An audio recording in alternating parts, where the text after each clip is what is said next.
இன்னைக்கு பிரேக்ஃபாஸ்ட் தோசை கூட side dish தொட்டுன்னு சாப்பிட்றதுக்கு சிதம்பரம் கத்திரிக்காய் கொத்ஸு, கத்திரிக்காய் சுட்டு கொத்ஸு ரொம்ப அருமையாக இருக்கும், ஃப்ளேவர்ஃபுல்லாக இருக்கும். எப்படி செஞ்சேன்னு பார்க்கலாம் வாங்க.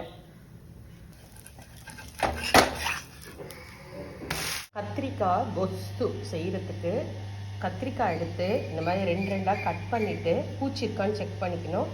நான் வந்து நல்லெண்ணெய் தடவி வச்சுருக்கேன். இதை நம்ம கேஸ் அடுப்புலேயும் சுட்டுக்கலாம், விறகு அடுப்புலேயும் சுட்டுக்கலாம். கட் பண்ணி வச்சதுனால இப்படி ப்ரௌனாக ஆயிடுச்சு.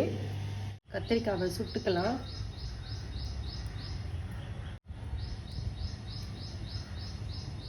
நல்லா சுட்டு வந்துருச்சு.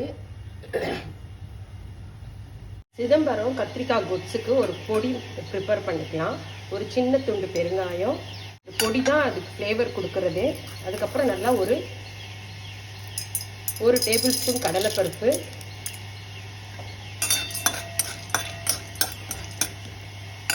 நல்ல ஒரு கைப்பிடி அளவு தனியா தான் ஃப்ளேவர் கொடுக்கும்.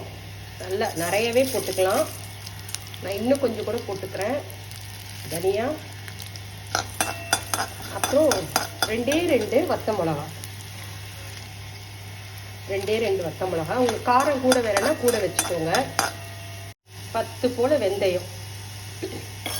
வெந்தயமும் நல்ல மணமாக இருக்கும் வறுத்ததுக்கப்புறம். இந்த தனியா தான் நல்ல ஃப்ளேவர். கூட கொஞ்சம் கருவேப்பிலை. மீடியம் ஃப்ளேமில் வச்சு நல்ல வாசனை வர வரைக்கும் வறுத்து எடுத்துக்கலாம். நல்ல வாசனை வர வரைக்கும் வறுத்தாச்சு. ஸ்டவ் ஆஃப் பண்ணிக்கலாம். ஆறின உடனே கொரன்னு பவுட்ரு பண்ணிக்கலாம். கத்திரிக்காய் சுட்டு வச்சுருந்தோம் இல்லைங்களா, அதில் அந்த மேலே இருக்கிறது அந்த தோலெல்லாம் எடுத்துட்டேன், அந்த கருப்பாக இருக்கிறது. இப்போ இதை வந்து நல்லா மசிச்சு விட்டுக்கலாம்.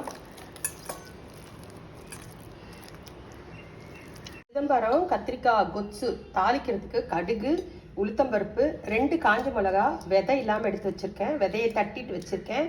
அதுக்கப்புறம் கருவேப்பிலை, அப்புறம் சின்ன வெங்காயம் ஒரு 15-20 சின்ன வெங்காயம், ஒரு மீடியம் சைஸ் தக்காளி.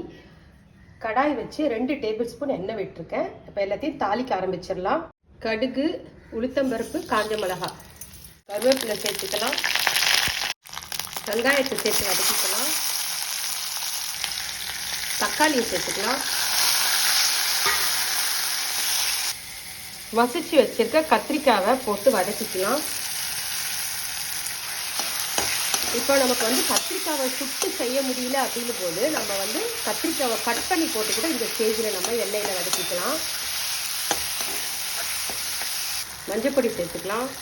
உப்பு,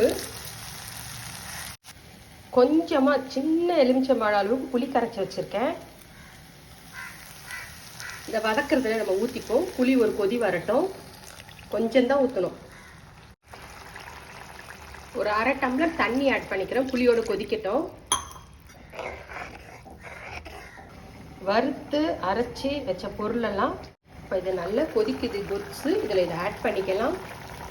ரொம்ப ஃப்ளேவர்ஃபுல்லாக இருக்குது, மணமாக இருக்குது. நல்லா கலந்து விட்டுருவோம். ஆத்தென்டிக் சிதம்பரம் கத்திரிக்காய், சுட்ட கத்திரிக்காய் கொத்ஸு ரெடி ஆயிடுச்சு. வீடியோ பிடிச்சிருந்தா சேனலை சப்ஸ்கிரைப் பண்ணுங்கள்.